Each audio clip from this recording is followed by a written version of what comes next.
అనే నేను నాగేంద్రరావు కొనిదెల అనే నేను ఆంధ్రప్రదేశ్ శాసన పరిషత్ సభ్యునిగా ఎన్నికైన శాసనం ద్వారా నిర్మితమైన భారత రాజ్యాంగం పట్ల నిజమైన విశ్వాసం విధేయత చూపుతానని, భారతదేశపు సార్వభౌమాధికారాన్ని సమగ్రతను కాపాడుతానని, నేను స్వీకరించబోయే కర్తవ్యాన్ని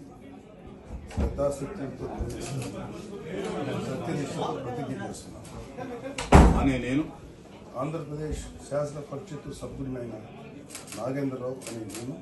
పరిషత్తు నియమాలకు కట్టుబడి ఉంటానని, వాటిని అనుసరిస్తానని, పరిషత్తు మర్యాదలను పాటిస్తానని,